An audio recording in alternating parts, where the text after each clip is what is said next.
कभी किसी पक्षी को घोंसले की नींव बनाते देखा है? अथक परिश्रम करके तिनका तिनका बिटोर कर वो पक्षी अपना घोंसला बनाता है, अपनी संतान के लिए एक सुरक्षित घर बनाता है। और फिर कहीं से तीव्र आंधी आती, भारी वर्षा होती और उसका घोंसला तिनका तिनका करके बिखर जाता है। फिर वो पक्षी क्या करता है? वो रोता नहीं, ना ही विलाप करता है।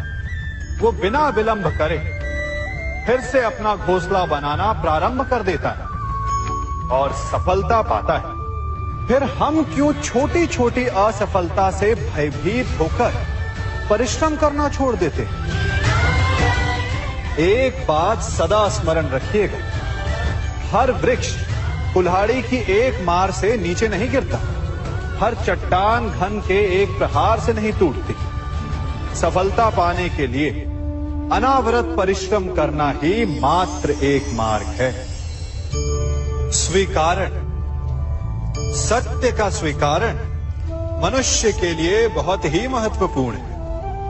जब तक मनुष्य सत्य को स्वीकार नहीं करता, उसे असत्य से लड़ने की शक्ति प्राप्त नहीं होती। जब आप भोजन करते हैं तो क्या होता है?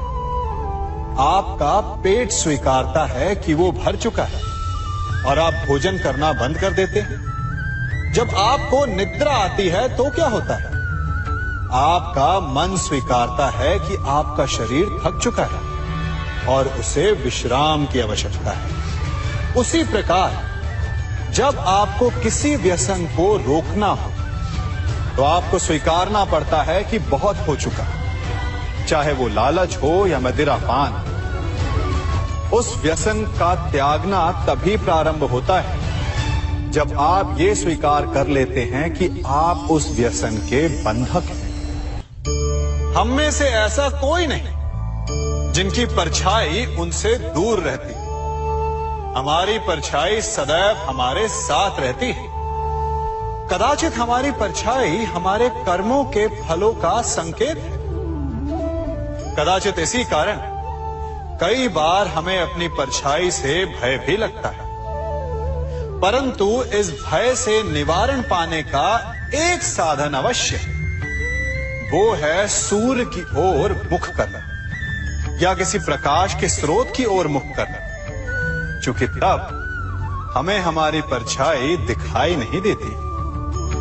यदि इसे जीवन के संदर्भ में देखें तो ये प्रकाश का स्रोत शुभ कर्मों की चेतना है। यदि आपके मन में शुभ कर्म करने की इच्छा है तो आपको कभी भी अपने कर्मों के फल का भय नहीं होगा, क्योंकि यदि आपका मन शुद्ध होगा तो आपके कर्म शुद्ध होंगे और शुद्ध कर्मों का फल कभी अशुद्ध नहीं हो सकता।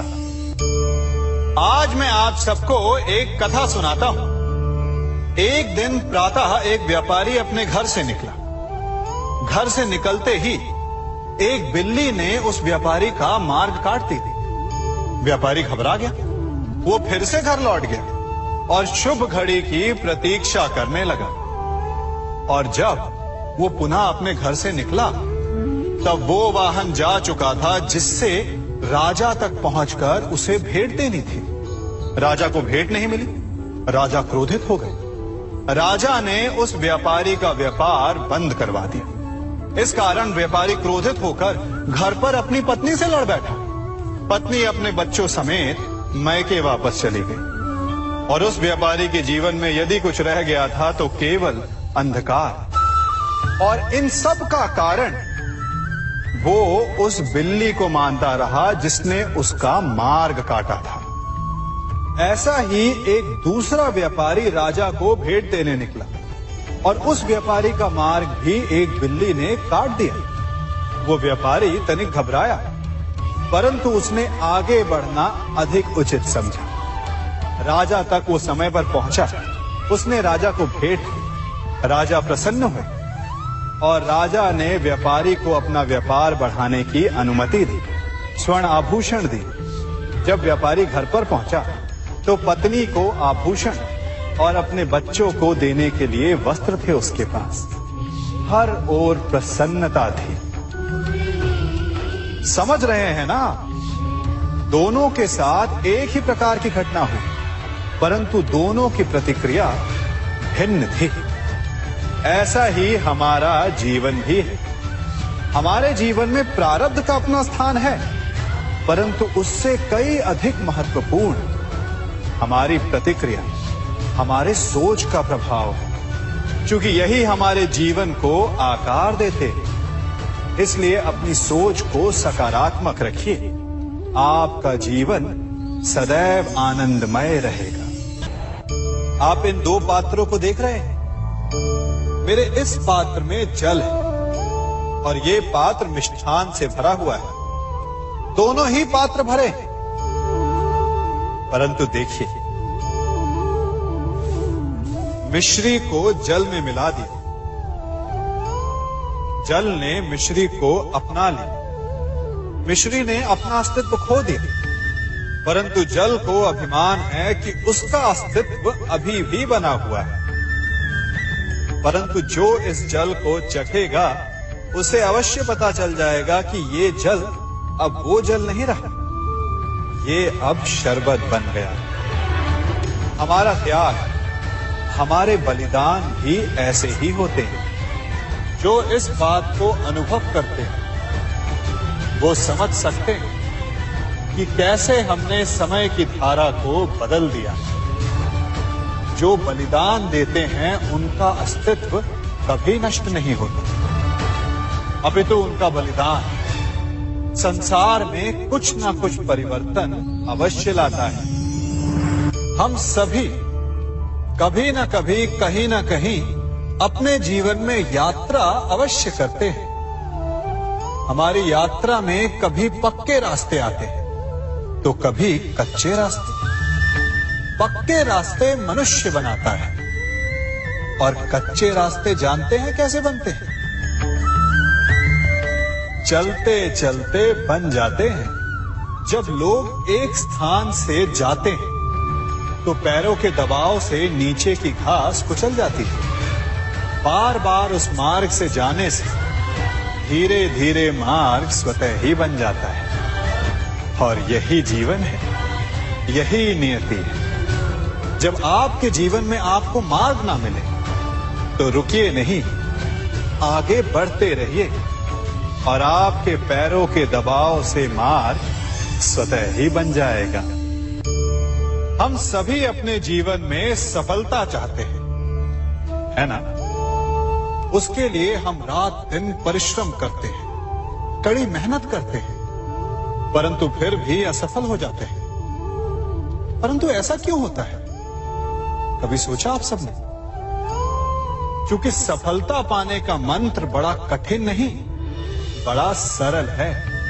उचित विचार, उचित समय, उचित स्थान पर उचित प्रहार। जब आपके विचार, समय, स्थान और प्रहार यानी परिश्रम उचित है तो सफलता आप ही को मिलेगी। जिस प्रकार एक लोहार लोहे से कुछ बनाते समय उस लोहे के सही ताप तक के आने की प्रतीक्षा करता है और समय आने पर उचित स्थान पर पर्याप्त बल से प्रहार करता है और लोहा आकार ले लेता है, ठीक उसी प्रकार आपकी सफलता भी आकार लेती है। हम सभी को अपने जीवन में कभी ना कभी निराशा मिलती है, असफलता मिलती है और अधिकतर लोग इसके पश्चात भाग्य का रोना लेकर बैठ जाते हैं। कुछ कहते हैं कि जिस स्थान पर मैं हूं उससे कई ऊंचे स्थान पर होने के योग्य था, परंतु नहीं जा पाया।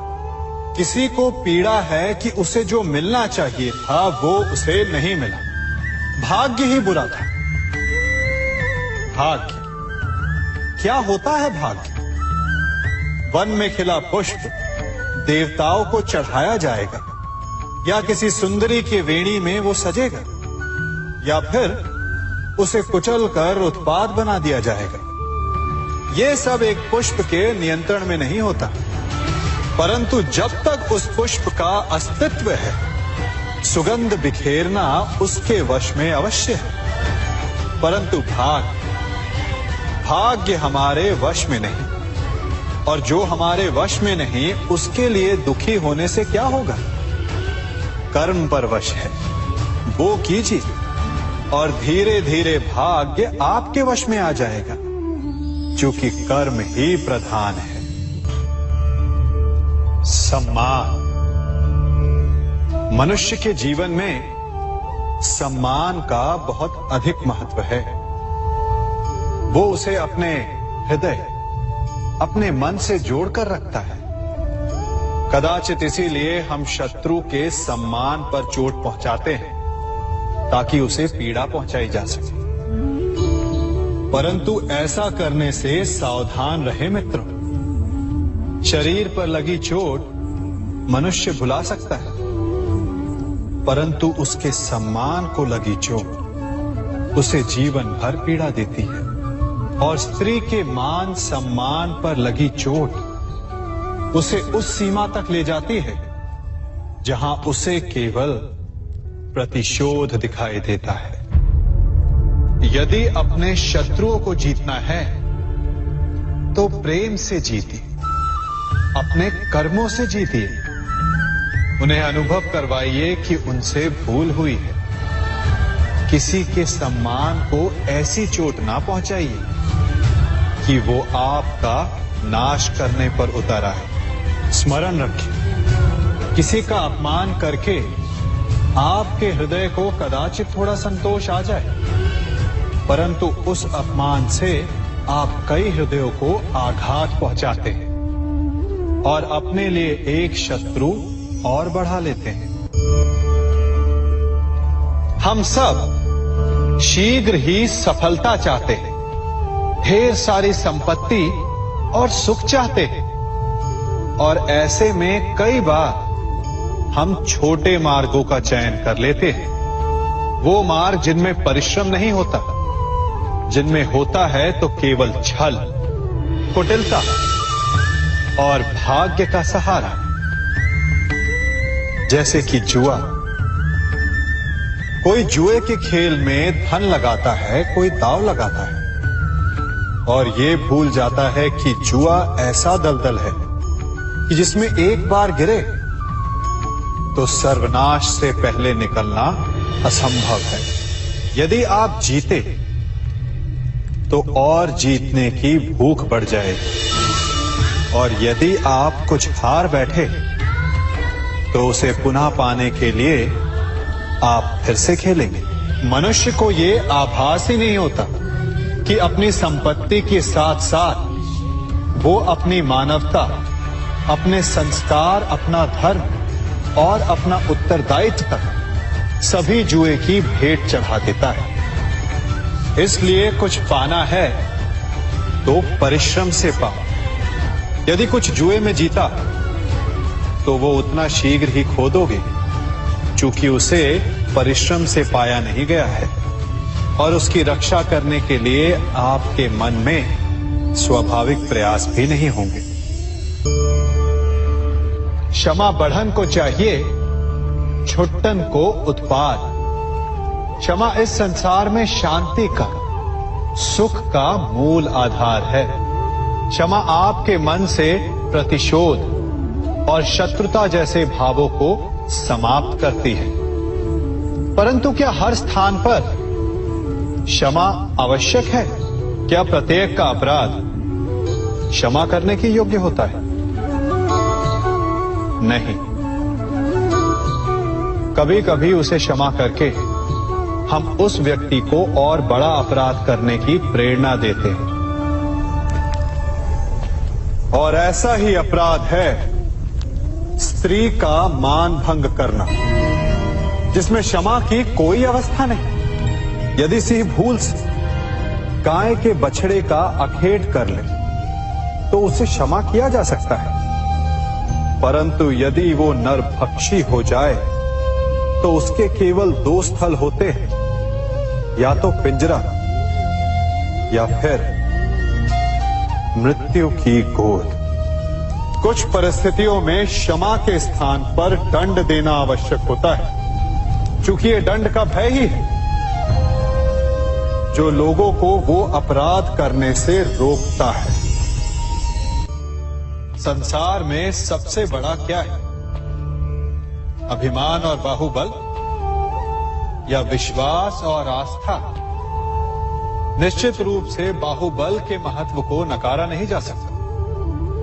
मनुष्य अपने बाहुबल से पर्वत को मैदान बना सकता है, सागर सुखा सकता है, मरुस्थल में नदियां बहा सकता है, परंतु बाहुबल को सहारा होता है विश्वास का।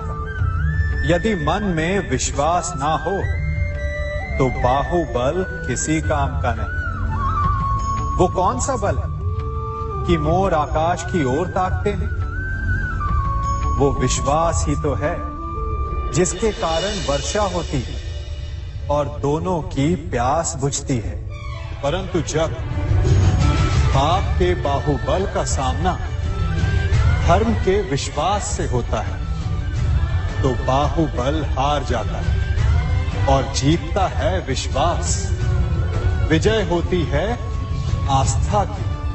यदि आप सत्य के मार्ग पर चल रहे हैं और आप अपने इष्ट में आस्था रखते हैं तो किसी भी पापी का बल आपका कुछ नहीं बिगाड़ सकता।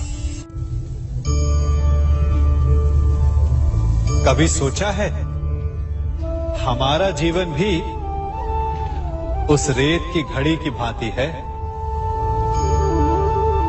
जो रेत नीचे गिर चुकी है वो हमारा अतीत है, जो अब भी ऊपर है वो हमारा आने वाला भविष्य है, और वर्तमान ये संकुचित स्थल है जहां से धीरे धीरे करके रेत गिर रही है। अर्थात हमारे पास जीने के लिए यही एक क्षण है। उसका उपयोग कैसे करना है ये हम पर निर्भर करता है। जो बीत गया उसका दुख मनाना है या जो भविष्य में होने वाला है उसकी प्रतीक्षा में क्रोध करना है। सब कुछ करने के लिए यही एक क्षण है। प्रसन्न रहना है तो उसके लिए भी यही एक पल है। प्रतीक्षा करते रहोगे तो ये पल भी भूतकाल में बदल जाएगा। इसलिए आनंद के लिए, परोपकार के लिए प्रतीक्षा ना कीजिए। आपके पास जो पल है उनका भरपूर सदुपयोग कीजिए, क्योंकि इस घड़ी को पलटकर आप फिर से समय अवश्य गिन सकते हैं, परंतु अपना बीता हुआ समय आप वापस नहीं लौटा पाएंगे।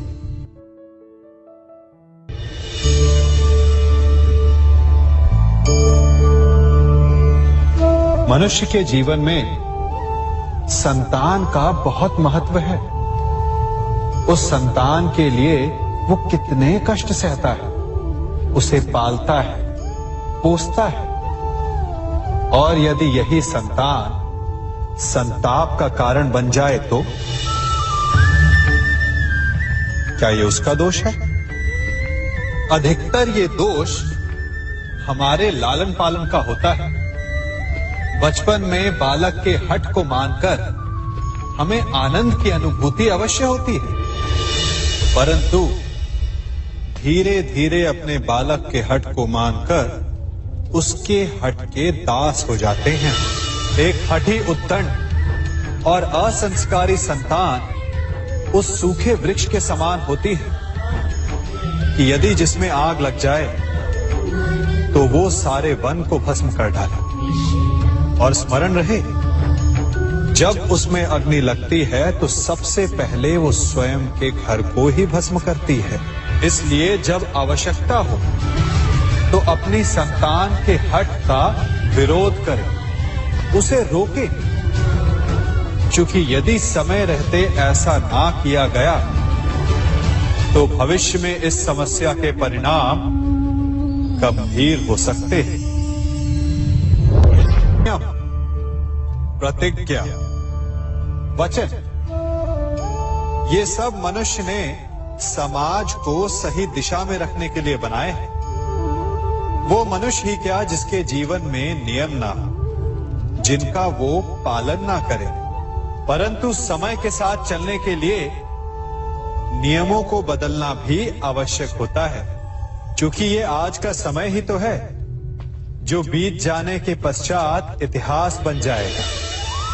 यदि आवश्यकता पड़ने पर नियम और प्रतिज्ञा भंग ना की जाए, समय की मांग के अनुरूप अपनी प्रतिक्रिया ना बदली जाए, तो इतिहास हमें कभी क्षमा नहीं करेगा। आवश्यकता पड़ने पर आपकी तोड़ी हुई एक प्रतिज्ञा, एक बंधन कभी कभी पूरे मानव इतिहास को बड़े विनाश से बचा सकता है। इसलिए नियम, प्रतिज्ञा, वचन कुछ नहीं, कुछ है तो केवल समय, जिसके अनुरूप चलने वाला ही सफल हो सकता है।